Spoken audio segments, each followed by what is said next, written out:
The senator from New Hampshire. Thank you. I'd just like to applaud my colleague, Senator Whitehouse, for the comments, particularly around health care. I know that all of us believe that that's critical for us to address. But that's not why I'm rising today to speak. I rise today to express my outrage that AIG has paid over $165 million in bonuses to executives at the company after they received a $173 billion bailout in taxpayer funds. We all know that the economic conditions that we're facing right now are very difficult. Unemployment continues to climb around the country and in my home state of New Hampshire. Families are struggling to make ends meet.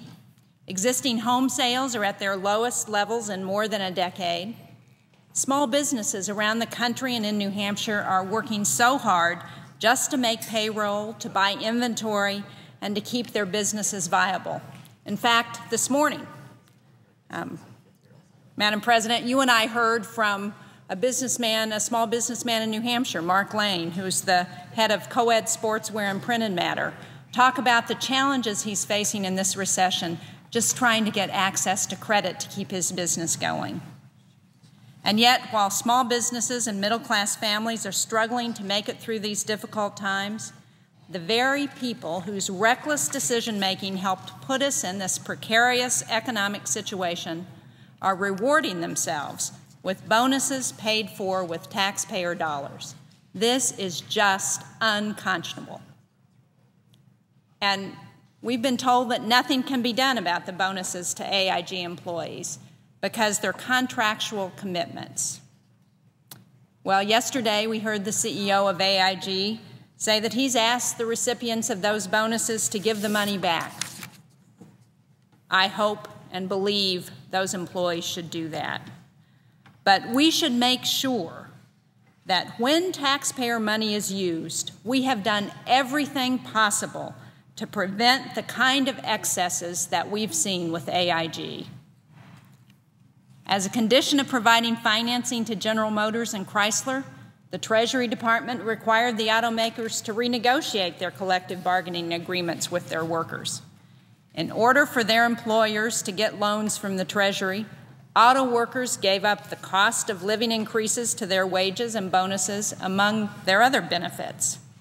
It's our obligation, just as we did with General Motors and Chrysler, to protect taxpayer dollars. That's why in January of this year I voted against releasing an additional $350 billion in TARP funding. I opposed the release of this funding because I felt we didn't have an adequate accounting of the money the United States had already spent in bailouts.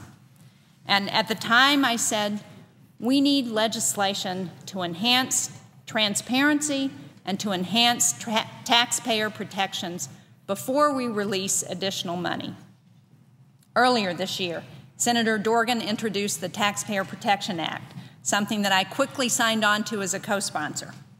This legislation is designed to limit executive compensation, to prohibit the kinds of bonuses companies like AIG that have received federal economic assistance can provide to their employees or their executives.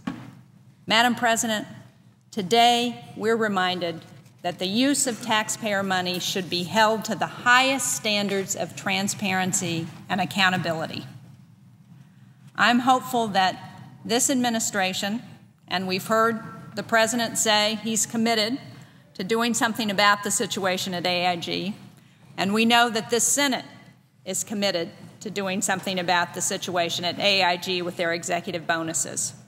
I hope that this body will take the appropriate action to recover the taxpayer dollars that AIG is so recklessly spending on bonuses, and I intend to do everything I can to support those efforts.